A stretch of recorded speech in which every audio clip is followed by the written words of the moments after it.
भाग-दौड़ भरी जिंदगी में क्या आपको कभी ऐसा महसूस होता है कि बस सब कुछ रुक जाए और कुछ पल के लिए सन्नाटा छा जाए? हम दिन भर इतने शोर-शराबे और सूचनाओं से घिरे रहते हैं कि मन एक भट्टी की तरह लगातार जलता रहता है।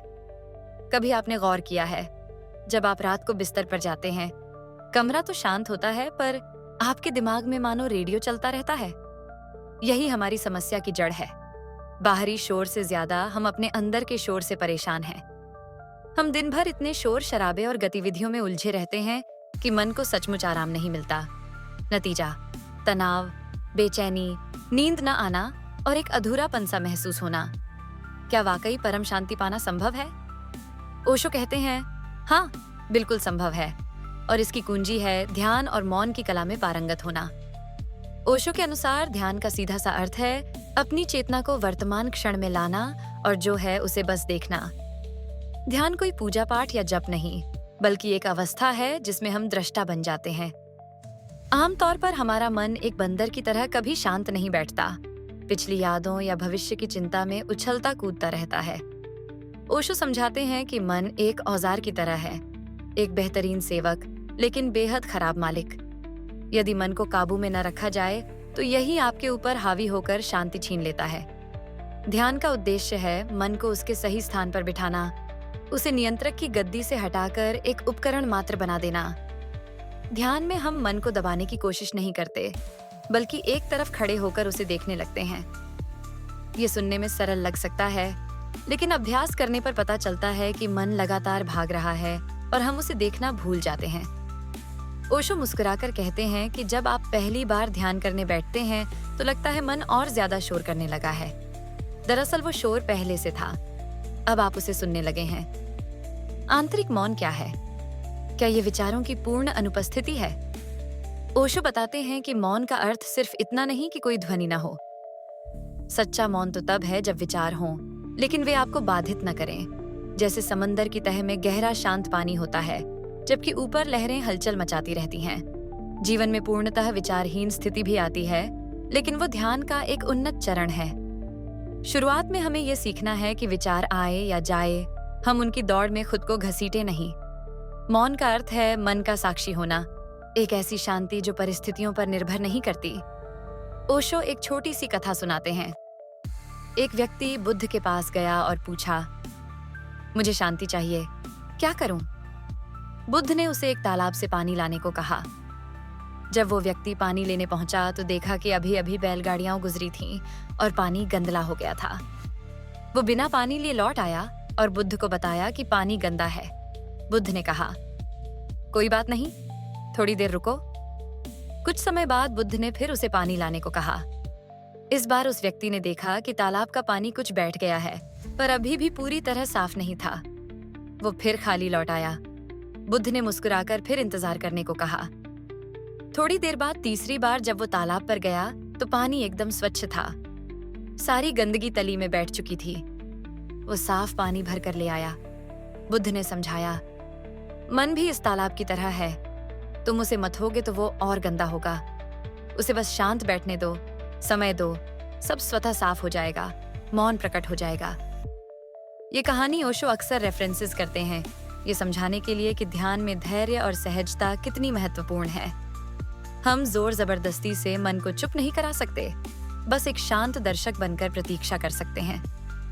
जब हम नियमित रूप से ध्यान का अभ्यास करते हैं तो धीरे धीरे हमें उन चमत्कारी लाभों का अनुभव होने लगता है जिनकी ओशो बात करते हैं। सबसे पहला लाभ है मानसिक शांति और तनाव से मुक्ति। दफ्तर की परेशानी हो या परिवार की जिम्मेदारियां, रोज थोड़ा मौन बैठने से मन खुलने लगता है और समस्याओं को लेकर स्पष्टता आने लगती है। दूसरा लाभ, नींद में सुधार। जब दिन में आप अपने विचारों को शांत होने का समय देते हैं तो रात में वे सपनों के माध्यम से आपको परेशान नहीं करते। तीसरा, रचनात्मकता में वृद्धि। मौन मन एक खाली कैनवास की तरह होता है जिस पर नई कल्पनाएं उभर सकती हैं। जो कलाकार, वैज्ञानिक या लेखक ध्यान करते हैं वे अक्सर बताते हैं कि उनकी प्रतिभा में निखार आता है, क्योंकि ध्यान उन्हें नई अंतर्दृष्टि से जोड़ता है। चौथा लाभ, संबंधों में सुधार। जब हमारा चित्त शांत होता है हम दूसरों को बेहतर सुन पाते हैं, समझ पाते हैं और प्रतिक्रियात्मक होने की बजाय उत्तरदायी बन जाते हैं। कुल मिलाकर ध्यान हमारे जीवन के हर पहलू में गुणात्मक सुधार ला सकता है, क्योंकि ये हमारे अस्तित्व की बुनियाद को मजबूत करता है। अब सवाल उठता है कि ध्यान को जीवन का हिस्सा कैसे बनाएं? ओशो ने ध्यान के अनेकों प्रयोग बताए हैं, जिनमें से आप अपना अनुकूल तरीका चुन सकते हैं। सांसों की निगरानी। हर रोज सुबह या रात 10 से 15 मिनट बैठकर सिर्फ अपनी सांसों पर ध्यान दें। गहरी सांस लें, छोड़ें और सांस आते जाते शरीर में कैसी अनुभूति होती है उसे महसूस करें। जब ध्यान भटक जाए, धीरे से वापस सांस पर ले आए। ये सरल अभ्यास मन को वर्तमान में केंद्रित करना सिखाता है। विचारों को देखना।